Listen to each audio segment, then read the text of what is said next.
Right, so we're here at the launch of La Liga TV, a fantastic platform. I just wanted to get your thoughts on the fact that La Liga have led the way in giving their viewers the chance to watch all the La Liga games, see behind the scenes footage.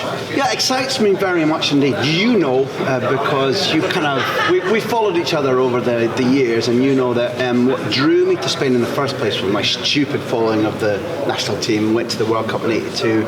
Then, for various newspapers, went to various Spanish games to report on them, principally Champions League games in the early 90s and onwards. And then I moved there because of pure love for it, not the weather, not the food, not the language, pure love for the football. So I am excited.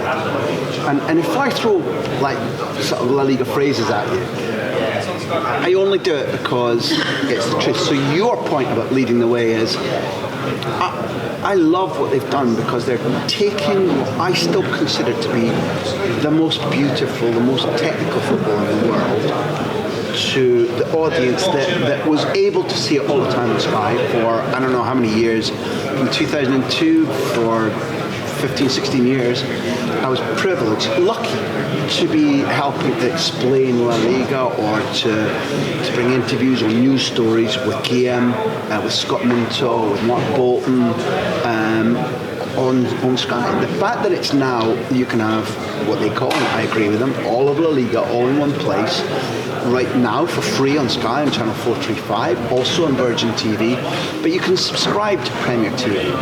And you said lead the way. I think what they're doing is allowing people who are either devoted fans of the beautiful football and the brilliant characters and the fantastic soap opera. You know, we've got Atleti Real Madrid a couple of days ago in Saudi Arabia, and you've got the Madrid derby 2 weeks and 7 days away, coming back again, with all the tensions that simmer under that, plus the fact that Atleti lost on penalties again to Real Madrid. That story's going to be back at us in an instant. 0-0, where Real Madrid should have won at the Camp Nou just before Christmas. It's all about, you know, the gap between that and the next Clasico, because this Clasico was delayed, is now, as we speak, you and I, it's about, I don't know, but 4 weeks away vaguely. Every time that you blink, there's a beautiful encounter, there's a beautiful game coming because two players who are fighting each other for a place in the national team is coming around, two clubs that don't like each other coming around, or two clubs where you're guaranteed you're going to see a football spectacle is coming up. So, I mean, if anybody in the Anfield Agenda has ever listened to me before, they'll know that this level of enthusiasm I'm showing because we're at the La Liga event, because there are phrases to say, because you can channel, you know, La Liga television on 435 and you can see 2 weekends of football matches free. And because, I mean, correct me, it's a long time since I lived in Britain. I don't think that every game has its own time slot in Britain. In England, a lot of the games are played against each other, whereas in La Liga, every single game has its own time slot. That is unique. It is very unique. And as an Irishman, we've been very fortunate. In the UK, you know, there's always been a 3 p.m. blackout of live games on a Saturday. In Ireland, Premier Sport gets to show us a game every Saturday, so we're a little bit fortunate. Sensational. Well, for example, this weekend, the game that falls into that slot is Sevilla against Real Madrid, which is, you know, in its own right, an extraordinary game. We know for sure that certain Real Madrid players won't make it, including Valverde, who was sent off for that clever last man tackle. I think we have to say clever. We have to say clever. It's the dark arts game. It's the dark arts of the game, whether we like it or not. If it's our club, we use that phrase, that. But do you think it's a dark art? Because we use that phrase. I think as football fans we're beautifully hypocritical. If it's our own team, if that was Andy Robertson, it's intelligent. Yeah, it's brilliant. And I'm standing up. Whoa, you're trying to tempt me into the Andy Robertson rant now. I'm gonna get you there. I'm gonna get you around to have a chat about Andy Robertson at some point. But I was fortunate enough to get a little glimpse of La Liga TV in Ireland because I think I remember I said Premier Sports. They've been showing some games. Something caught my mind that was a massive cultural difference between the Premier League and La Liga, and that was I was sitting back watching about Atletico Bilbao and their magnificent stadium, and I remember they were walking around and they were showing the hospitality zone, and every different area you could walk the entire circle around. You can. There was different wines from different regions. There was different tapas, different food types. While we're getting excited, just think about like if you could dream up a city and a stadium, it would be San Mamés in Bilbao. It's beautiful. Because what you do is, as you arrive in the centre, you've got 3 or 4 tributary avenues leading up the way. You can come in from north, south, east, west. But if you come up the way, there's nothing but sort of streams of humanity in pubs and restaurants and cafes leading up to this sort of Disney-style castle up on the hill overlooking the city and the river and the Guggenheim, and it's San Mamés. But like you say, it's new San Mamés. And what they did was they take the old San Mamés, which was like Newlands cricket ground, idiosyncratic, beautiful, built in different eras, and they just went, okay, we'll do this. We'll build the new stadium using this wall of San Mamés as a pivot, so that effectively it's got the same privileged location. You can access it easily. How many football fans are like, well, we're in a new stadium outside the city, or there's nothing there, but I want to use the word poxy.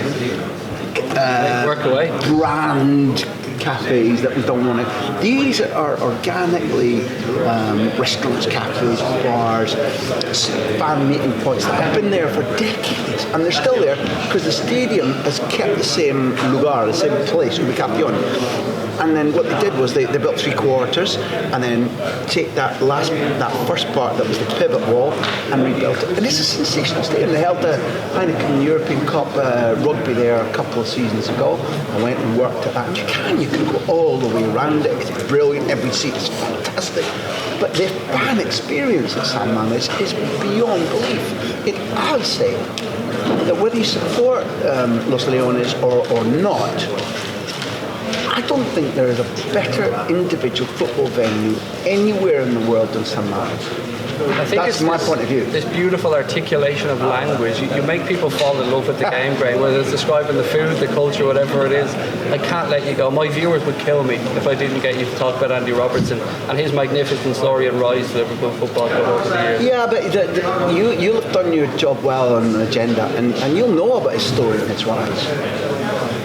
You know, there's no point in talking about the guy that, you know, Celtic didn't think we're going to make it, and his time at Queen's Park is the oldest club in Britain, and his amateur time there, and a guy I particularly respect at TalkSport was recently putting him in the Scottish Premier League Team of the Decade. When that was strange, I have to say. It was somebody looking for glory, in my opinion.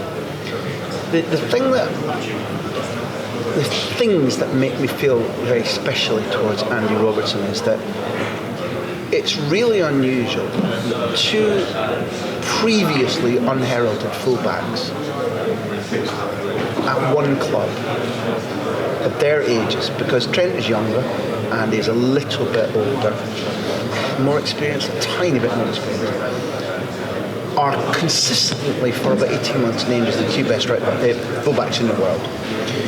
That they get on so well, that they share a character, because I've interviewed Trent as well. Trent's an extraordinary, in my opinion, he's genuinely to his family and the city. Credit to himself, his family, the city, the club, to Alex Inglethorpe and his staff, who retrained him from and he'll become a midfielder again. But back to Andy for a second.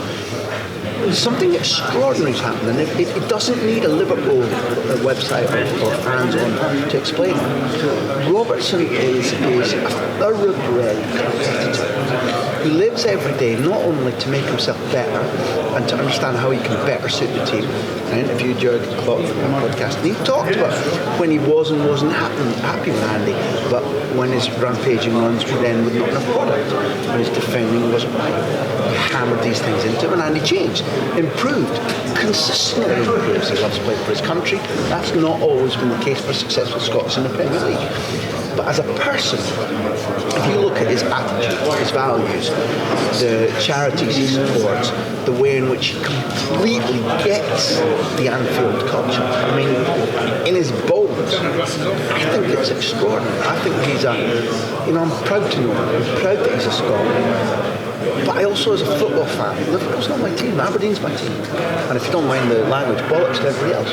You know, I don't think football fans, that's the attitude we want. Everybody else winning, apart from, and it's good of you to wear Aberdeen Danny Dunn shoes. It was my stripe each for our European Cup Winners' Cup win and our European Super Cup win. Are you getting this? Yeah. It's really important to me. 2 stars, the only team in Scotland, the only club in Scotland with 2 European stars. But I look at what's going on at Anfield now, with 2 of them as major architects. And this shit you see about, is this the greatest Liverpool team? I saw a poll today, is this the greatest? Forget that. We are living in a time when people will look back and say, that era, that attitude, that behaviour, these characters, your transfer department is extraordinary. It's the riskiest, most difficult to be precise part of all of football. And they have got both the when to buy, who to buy, what character, when to sell, right, more than I can remember in the modern era when salaries and agents have changed things all proportion from the Liverpool sides previously who bought similar character and quality and mentality but against less competition where a slight increase in money was enough to take maybe Alan Kennedy. Graham soon sat and told me he was doubtful about leaving Middlesbrough for Liverpool. He genuinely didn't want to go and had to be persuaded. These things are not the case right now. There are clubs that don't equate to Liverpool or Barcelona or Real Madrid that can fight for the same player as Liverpool and maybe win. So the recruitment department there is really, really extraordinary. So whether they go on to win the Premier League this year, which I've said to in my podcast on Bet365's, they sponsor me, so I mention them. In August, I said Liverpool win the title. I went to the game in Switzerland, which I think was against Lyon, probably in Geneva, and they won that. And previously, they hadn't had their players back. It was after a couple of nations, I think. Certainly, a lot of players came back late. Copa America was summer. Copa America. I looked at them and I thought, and also I'm benefited by not only interviewing your players and stuff, but listening to the words, listening to the passion. And I honestly felt they're not even close to sated yet. Not even close. Can I get one more question before we finish up? Well, what if I said no? You'd be shocked out of your pants, wouldn't you? I probably just want a hug, mate. I'm not going to lie. I want you just quickly on Ernesto Valverde losing his job at Barcelona. I want your thoughts on that. Premature or was it a long time coming? Where else but Spain? The last time a Spanish manager, a manager of a Spanish club, was sacked when he was top of the league was Radiantich at Real Madrid in 91, October 91. In fact, it was October 91, and that was October. So the fact that they were top wasn't as meaningful as being top in January.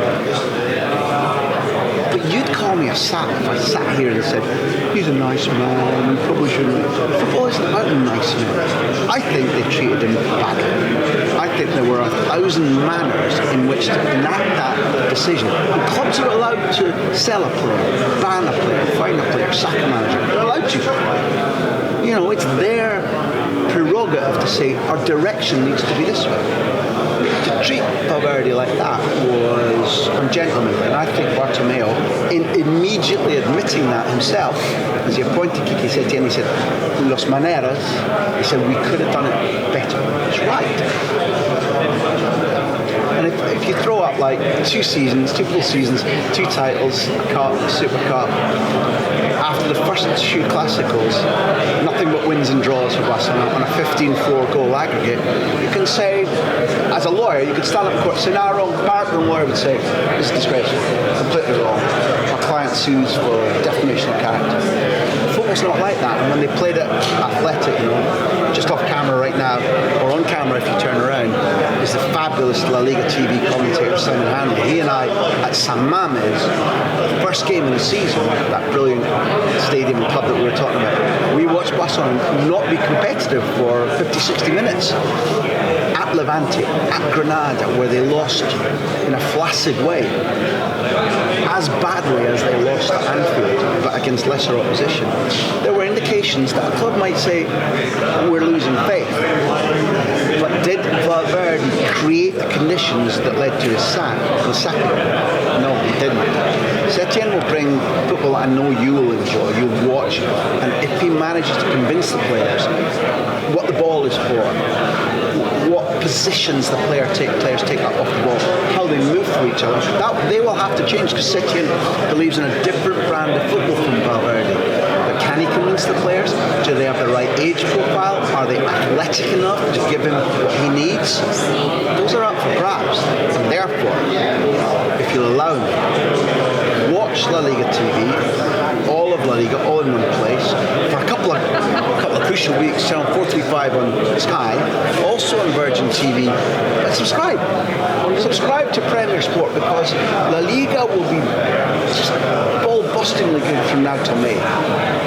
Fabulous players that people don't know enough about, like Odegaard, like Kubo, like Chukwueze, like Ricky Puig will get a chance now. Vinicius is a genius. He's a genius. Rodrigo, exciting as anything. Just people don't it's the ample agenda. While you're watching Liverpool become champions, and probably go to the Champions League final again, 3 in a row, I think. I like where you're going. That way and always. While you're doing that, soak up some stress-free, beautiful with football with La Liga TV. That's the way to do it. Complement the stuff that makes you cry and shout and throw your shoes at the TV screen by watching La Liga TV, baby. Graham Hunter, it's been a pleasure, sir. Only for me.